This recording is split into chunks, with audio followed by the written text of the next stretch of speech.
exams, and it didn't, and it kind of never worked out for them, right? So this is something I'm going to park here. I'll come back to this later on.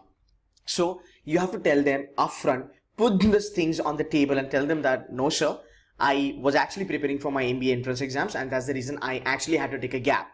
So, that's how it is. Now, there is a different, avenue to it. There's a different side to it. So people say that, okay, fine, if you've taken a gap, you should score a good percentile. And if you're not scoring good percentile, if your percentile is bad, and if your percentile is good, then people will be judging on you. And exactly that's what happens. But again, this is not going to happen all the time. So for example, if you have scored good percentile, then I don't think you need any kind of a justification. But again, it depends, right? I don't know how to define good. If you got 99.99, then okay, nobody's going to ask you a question. But say if you got 98 percentile, then there might be a scenario that somebody like me may ask you that, you're still not the best, right? You took a year gap. I think you should have done something really good. You're still 98 percentile. So that's a different ballgame altogether. Now coming back to this, say you scored very bad. Say you are into your 80 percentile, or say you are into your 90 percentile, right? Now, you must have heard some people talking about it, that this is what is going to be a problem. Actually, it is not a problem, because these are the scenarios you need to discuss. Rather, these are the scenarios you need to deal with very practically and smartly. So say if you're somebody who comes into this category that, you took a year gap and you couldn't do very well, your answer should be, sir, I know that I took a gap, and my percentile is around about 80 to 90 percentile. I've scored 90 percentile. But I'm still happy that, just because I took a gap, I could at least achieve 90 percentile. Had I not taken a gap, my score would have been worse than this. Okay. So they might ask you, all right, so it seems that you did not give your best. You took a year gap, but you failed on it because you did not give your best. They are going to grill you, that's for sure. But again, you have to stay firm and you have to be very much confident when you answer this. Say that, sir, I do understand. This might not be a best score when we compare it to other candidates. But let me tell you, sir, this is the first time that I've understood that what level I can go for. So definitely my score is 90 percentile, which is not the best, to be very honest. But yeah, I did put in my efforts. Now, what I've learned from this thing is that I have to kind of stretch myself. I kind of have to push myself and do more than what I've did last year. And that's my next goal, is to work more harder, put in more extra efforts when I start with my MBA degree. So basically, you are kind of telling them that, boss, this is the first time in my life I understood that whatever best that I knew or I had a perception about is not enough. Okay, now I'm ready to put in more effort. So you have to accept that very much in a humble way, and you have to put it in front of them. And they'll be happy. Don't worry about that. So even if you're somebody in this category, don't worry. You're not a bad guy or you're not a bad student. Numbers cannot define your ability or your capability, right? So you just have to tell them this, but don't tell them this in a blunt way that, numbers cannot decide this. Just tell them that, yes, understood what best I gave is not really best. I have to put in more efforts. And yes, I am mentally, physically, emotionally prepared for it.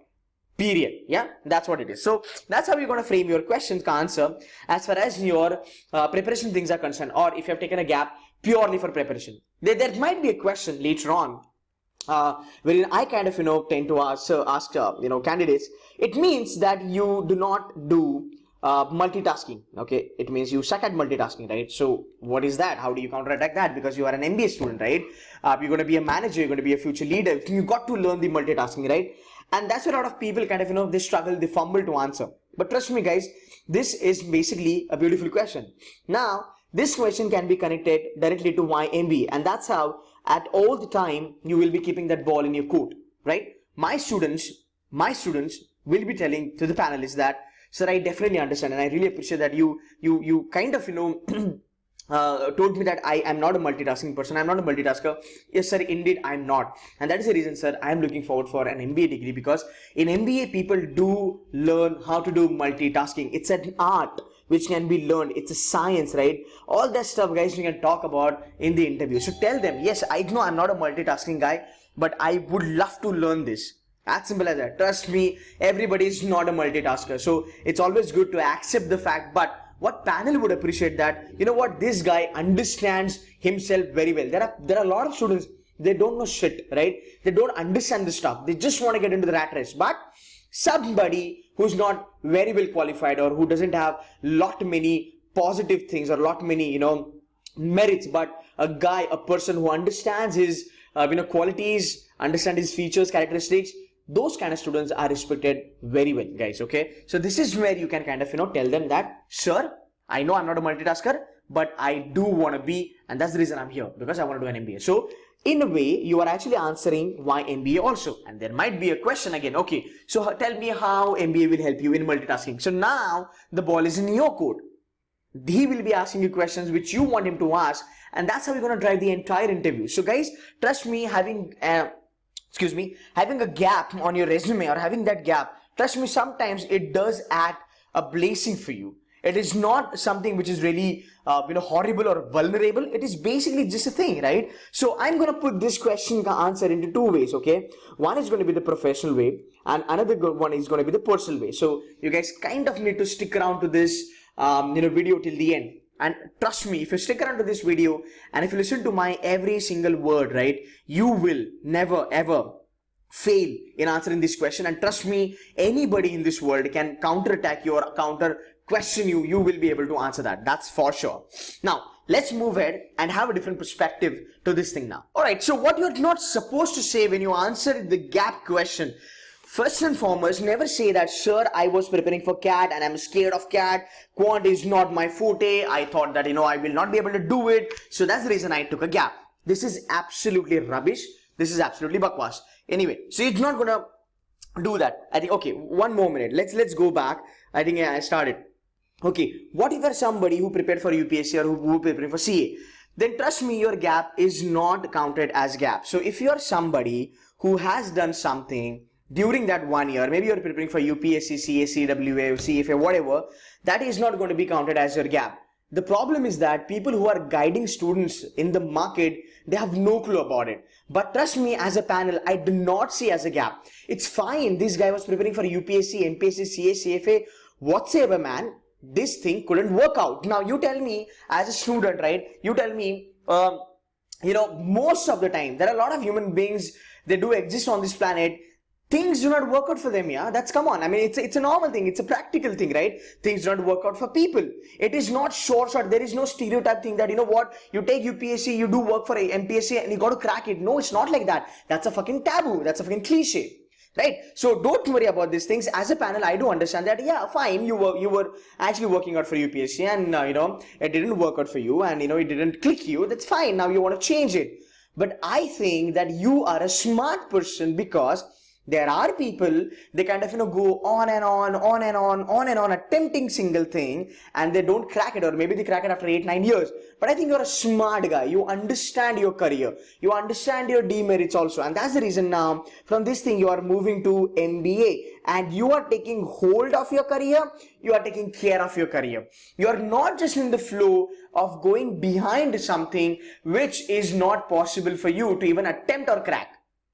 You're getting my point? And trust me, as a panelist, as a B school guy, or maybe as a person, as a company, I would love to have people who are pretty smart enough in their approach, who are pretty smart enough in their understanding, rather than somebody who kind of follow the stereotype. So people who follow the stereotype, no respect, but yes, somebody who understands it and take the right decision at the right time is absolutely highly appreciated, right? So that's how it is. In management language, this is called as risk management. Taking calculative risk, right? So guys, don't worry. Even if you were preparing for UPSC and all that, still fine, okay? So don't tell them that, I was preparing for CAT and blah, blah, blah. I couldn't crack it and that's the reason I want to take a gap. No. Second, I did not get a job. So sir, I was too bad to get a job, right? So because of which, I end up in preparing for CAT. Never say that. Never demean yourself, right? You can tell them that, sir, I had a great opportunity. I had a great opportunity to work with XYZ company, but sir, I did not opt for it. So this is the question, that why did you not kind of, go for a job? Why didn't you take a job? Say that, sir, I am looking for an investment. Okay.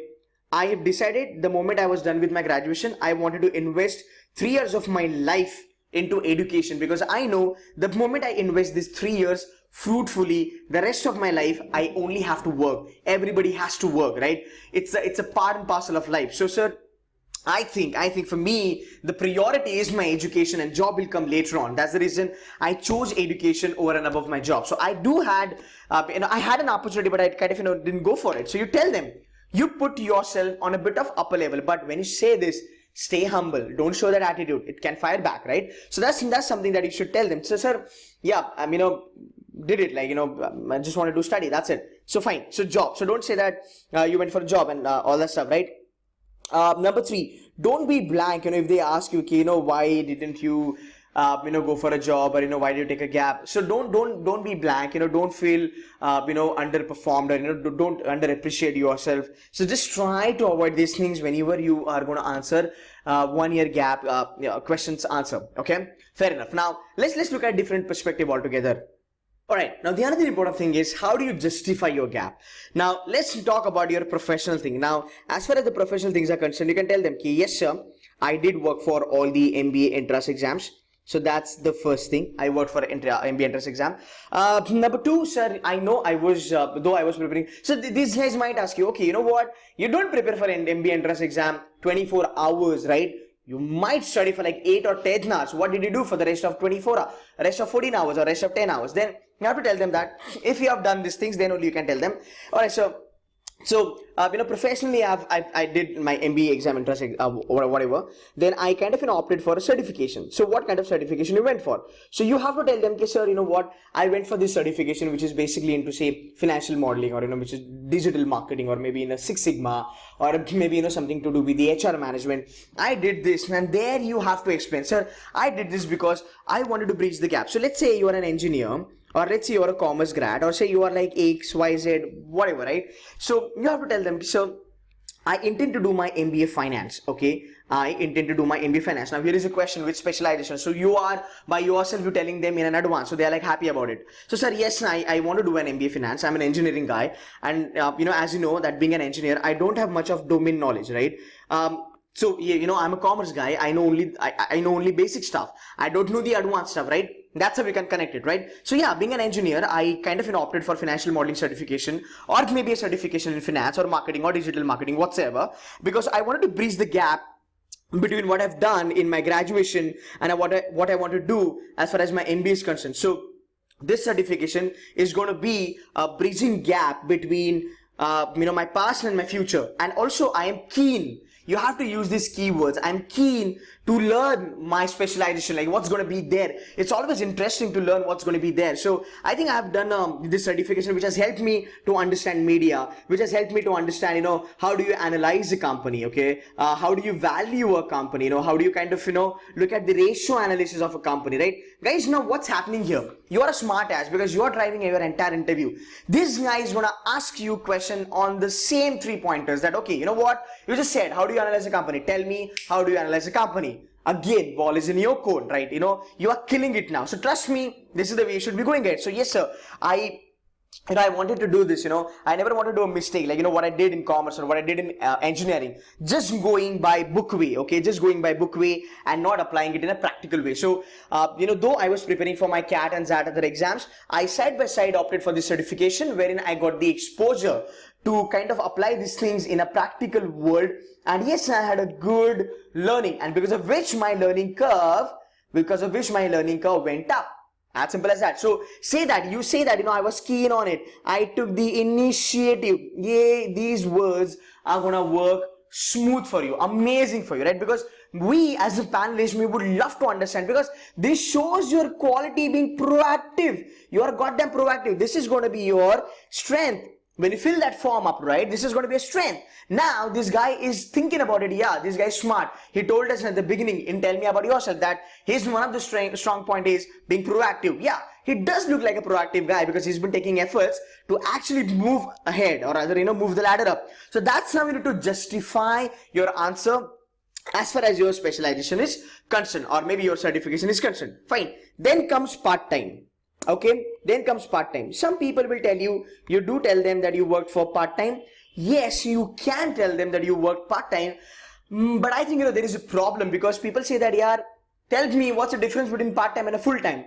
Part-time is around about 4 to 5 hours, and full-time is around about, say, 7 to 8 hours. How these 2 to 4 hours would matter in your life? So here is the thing wherein this entire kind of a discussion or entire interview becomes an argument. So kind of stay away. Understand these guys. You told them that you don't want to work. You told him that you don't want to work because you want to focus on some other thing. Now you telling them that you never wanted to work, but you kind of went for 50% of the work. So guys, rather than going for 50% of work, it is good that you opt for 100%, because whatever part-time job that you're doing, it's useless. It's in vain. Why? Because this is not going to give you any kind of mark. This is not gonna kind of polish your profile also. This is not gonna build your profile. This would not give you any kind of single mark also. So as a parent, I think that you're a fool. Why? Because here only for like couple of hours you screwed it up. Like say for example, if you have 12 months work ex, which is a full time, you would get 1 or 2 marks. When you talk about IIM Ahmedabad, Bangalore, Calcutta, KIL, FMS, SPs and JBs, there these things would matter a lot, because you're gonna get 1 mark. 1 mark can make heck lot of a difference. So do not try to put yourself in a bizarre position, right? So don't tell them about part-time. Then comes a good kind of an answer, which is internship.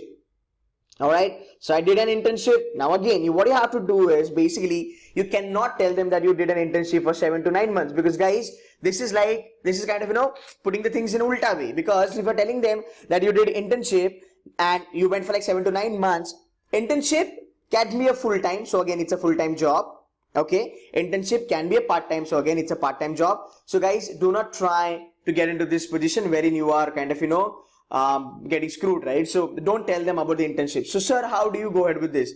If I've done internship, tell them that okay, to begin with, okay, so I took a gap, right? I started my preparation. I was working, I was doing CAT exams and all that for like 3 months, and then I said that I do have some spare time. I want to put that for the internship. So yes, then I went for an internship wherein I learned a couple of things. So internship can be anything, but it has to be a work-related internship and should not be more than 3 months. Trust me, it should not be more than 3 months. As it is, any internship will not be counted as work experience. So this is nothing. It's a useless thing again. But you can show them that you being a proactive, you took this initiative. Later on, never ever in your interview, give them this bullshit that you work for NGO. Trust me, this is not happening. This is not working. Nobody's buying this. As a panelist, right, I'm not a fool that I am talking to you and you telling me that you did not take a job, or you took up 1 year gap because you wanted to work in an NGO. I mean, how does it even connect?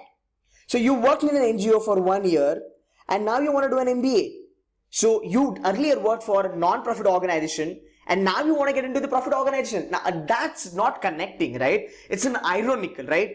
But yes, if you're really somebody who really want to do something for the society, you might have worked for Teach for India, or you might have worked for like ISIC and all that, maybe for CRY and all that, and eventually you want to move ahead, do the management education and open up your own NGO or do a social work, then you are most welcome. But trust me, the moment you tell them this, that I worked for NGO, nobody, there are very few people will leave their job and work for the NGO. So don't tell me that you went for NGO. People are telling you to write NGO, as a 1 year gap. This is seriously pathetic. Don't even try to do this, guys, because that will deteriorate your entire profile. So don't do that. Don't tell them that I worked in NGO and all that stuff, right? So basically your part-time is out, your NGO is out. Okay, so what you have to tell them is that you have to tell them bluntly that yes, you did practice, you did certification, you joined your dad's business or your family business, or you were working on new business idea.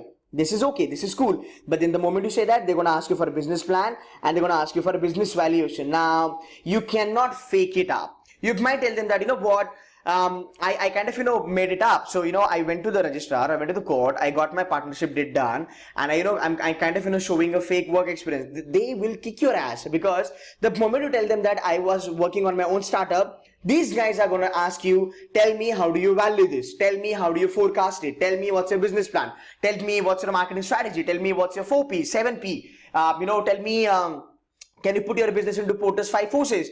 Guys, trust me, you don't want to screw your day. So stay away from this. People might tell you that, you kind of, make it up, start your company and all that and sell whatever stuff you want to sell. It's not going to work out, because the guys you're chasing or the guys you're facing in the interview, they're pretty smart. Okay, they're pretty smart. They've been working as a veteran and all that. So do not try to fool yourself and do not try to put yourself in a situation wherein you have no answer and the entire game has turned on you, right? So don't do all these things. Don't tell them business plan and all that stuff. So yeah, if you are into a startup, if you're an entrepreneur kind of a material, tell them this is my business plan. Tell them this is my valuation. This is what I see myself and this is why I want to do MBA, period. But if you're not, then stay away from this. Just say that I prepared, I did certification, I did internship, I went with my, blah, blah, blah, like, I did my family business or so on and so forth, right? This is going to be a professional answer. Nothing more comes in this. Now let's come on a personal front, okay? Now this is very important. Now understand me or listen to me very carefully. When you take a gap, it is not necessary that you have to do something extraordinarily in your life. Guys, chill. It's okay to take a gap. You can always tell them, I cannot write anymore now. Just listen to me very carefully. If you have taken a gap for 1 year, right, and if you have not done anything apart from your preparation, it's fine. You can tell them, sir, this gap has helped me a lot. This gap has helped me to find out myself, who am I actually. It helped me to find out my strength. It helped me to find out my weakness. It actually helped me to get close to my family. I could spend some time with my family, understand them, side by side work on my MBA entrance exams. Work side by side on my entry exams. And trust me, this 1 year has helped me to pursue kind of a person that I always wanted to be. I got my acts clear. I became more disciplined. I now understand the value of time. I have a good time management skills now. I know how to prepare my calendar. So trust me, sir, it is not even a year now. Listen to me very carefully. It's not even a year. Why? I'll tell you. See, your gap is going to start from month of May. Okay. So May 18, I would say. And your interview is going to be round about February. Or your interview is going to be round about January, right? So Feb and Jan, this is not a 1 year time, right? This is going to be around about 7 to 8 months. So guys, tell them this honestly. 1 year gap is not, right? This is 7 to 8 months. So tell them, sir, this gap has helped me to pursue a person that I always wanted to be. I got my acts clear. Now, I focus a bit on my, my health. I focus a bit on my careers. I focus a bit on my certifications. I focus a bit on reading. I focus a bit on market, so on and so forth. So this gap was indeed for my exam preparation, but sir, I utilize this gap for my personal development also. Trust me, they would love this answer because 9 on 10 people, rather 10 on 10 candidates in the interview, they only brag about themselves. They only talk about in a year's gap, they did this, they did that, they did falana, dimka. Nobody ever cares to talk about how did they improve themselves as a human being. How did they invest their times on reading, mythology, reading, some, anything that can value add to your own life, right? So guys, that's what you need to tell them. And trust me, again, to kind of close this, 1 year gap does not matter. 2 year gap, again, it doesn't matter. But if you have a 2 years gap, probably I can speak to you one-on-one. I can understand your problems and why did you take that gap, kind of make that answer for you. But trust me, if you're a 1 year guy, do not even worry about it. Just go to your interview with the explanation that I've given to you. Trust me, use this professional and personal funda. I can guarantee you, you're gonna rock in the interview because this, nobody talks. And if you say that, you're gonna rock it, guys. Okay, I hope you had good time and you can jot down the notes from this entire video. I know it's a bit lengthy, I'm so sorry for that. It took me a lot, but yeah, this is the explanation that I wanted to give you. If you guys have any questions, any query, put the comment on the video, and most welcome to call me up. Yeah guys, thank you so much for your time. Have a good one. Bye bye.